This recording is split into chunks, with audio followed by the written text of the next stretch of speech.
Hi, I'm Random Man 5000 for PlusXP.com. I'm here with Jonathan Landers, the executive producer of Eve. Just going to do a questionnaire in regards to Dust 514. Now, my first question is in regards to the game itself. Now, you guys have been doing lots of PC games. What made you change to becoming console gamers instead of PC games? I mean, to understand that, you've got to understand that EVE Online as a PC game has always been sort of quite hardcore and some might say a niche game. One of the things we wanted to do was to keep that universe that EVE has sort of built up over 9 years and make that more accessible to other gamers who maybe don't want that PC hardcore sort of very sort of top-end experience. And so we thought, well, the way to do that and still do AAA games, still put something absolutely fantastic out there, but using the same world that everybody lives in, is to go onto the console and specifically a free-to-play first-person shooter. So we've been working on that for a while now, working very closely with Sony on the PS3 to really get a more accessible, different type of game, attracting a much different audience, a much wider audience, but still keep that sort of EVE universe, that story, that setting that we've got, using that to its fullest potential. Okay, so the game has been described and compared to things like Call of Duty, Medal of Honor, and Battlefield 3. How does Dust compare, and how does it vary compared to those games? Well, I mean, it's a AAA first-person shooter. I mean, they've all got guys running around with lots of different kit and lots of different vehicles shooting each other. The thing which really makes a difference is it's free-to-play. You don't have to pay a penny if you don't want to, and that's very much a first on a console, first on PlayStation. It's also persistent, so every time you're fighting a battle, every time that you win on a map, that actually has an impact on the universe, and that means that if you've won that ground, you keep that ground, and you can build up the area that your corporation, that your alliance is actually holding, and then that in real time links into the PC spaceship game of EVE Online. So in many other games, you'll call in an airstrike and a bomb will come in and it'll obliterate something. In Dust, when you call in an airstrike, those airstrikes are coming from people in EVE playing the spaceship game, actually in real time above the planet that you're on. So you have the opportunity to join corporations with EVE players, where you're you're chatting backwards and forwards, you're organizing your tactics, you're saying if you guys take that area of space, we'll be able to start attacking those districts on those planets, and if we all work together, then we can build our own empires.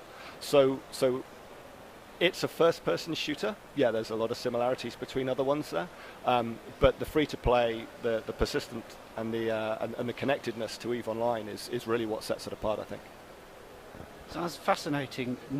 Now, I've heard that there's a lot of customization and upgrading in the game. Now, I know it's incredibly in-depth, and you don't need to go too far into that, but what does that mean for a player? How does that become engaging with an actual player when they do all that upgrading and all that customization? I mean, really, what we're trying to do is take a rigid class system out of this. So, if you want to be a sniper, or if you want to be a logistics guy, or if you want to be a medic, what we're trying to do is put a lot of choice in the hands of the player. So the progression system in EVE, as you win battles, as you spend time in the game, you accumulate skill points, and you can actually assign those into different skills. And you can choose exactly what path you want to take through those skills.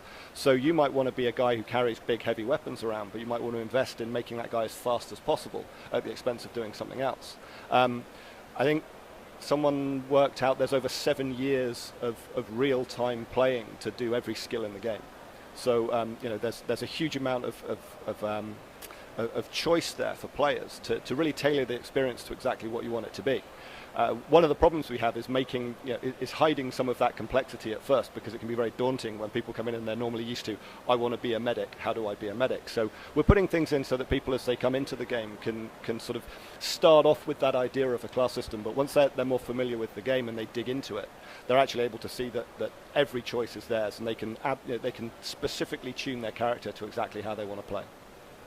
Okay, so you mentioned about the different classes. How do they kind of vary into the actual playing of the game itself? I mean, you've got people who can become, more adept at flying some of the dropships, people who are better at driving some of the heavy assault vehicles. You get people who are good at using the guns on the heavy assault vehicles. You can get people who are trained to use a certain class of heavy weapon. You get people who can you can train to put down nano hives, which sort of rearm people and heal them up. It's really kind of down to how you want to do it. I mean, class system almost doesn't mean anything to us, although we know it does to our players. So we're sort of putting these templates so that people can get an idea of a direction to go. But with the combination of being able to skill however you want, with the ability to use whatever equipment is available on the market, to the huge amount of things. We've already got hundreds and hundreds of items and weapons and different armors and different drop suits and different vehicles. I mean, you can. The sense for class just almost doesn't make any sense. It's really a case of what do you want to do in the game? Decide that. I want to be the guy who's the most kick-ass with a dropship, and I want to be flying in with Ride of the Valkyries sounding in the background as I come over the hill and start gunning everybody down. If I want to be that guy, I can be that guy, and I can say I want those skills and I want those weapons and I want to be able to take this many people with me.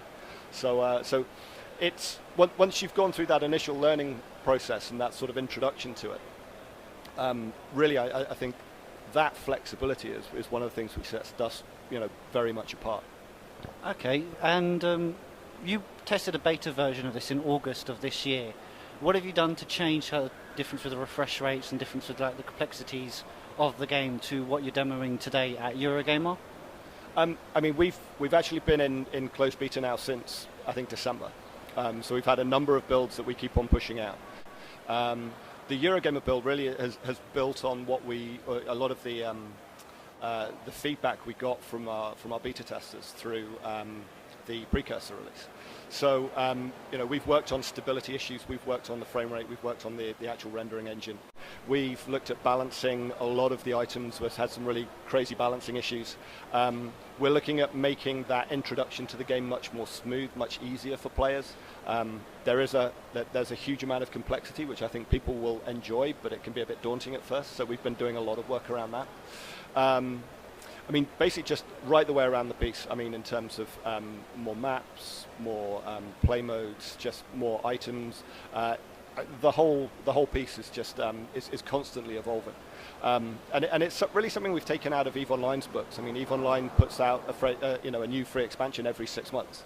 Our approach to Dust is going to be very similar. We're going to constantly be pushing out new content. We're going to be pushing out new features. We're going to be expanding the universe. We're going to be expanding that link between EVE and the Dust players. So, I mean, this is just kind of business as usual for us, and we want every one of these builds to be a major step forward. I mean, we've got a 32 booths. We've got people right now playing a 32-person ambush match, and they're having a lot of fun. And if you actually take a look at that and compare the feel of it to the previous release, I think you'll see a massive step forward.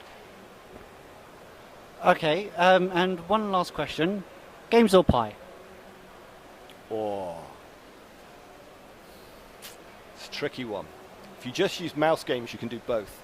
So I'd say both. Good answer. All right, I'm Random Man for PlusXP.com, and that was my interview with John Landers. Thank you very much.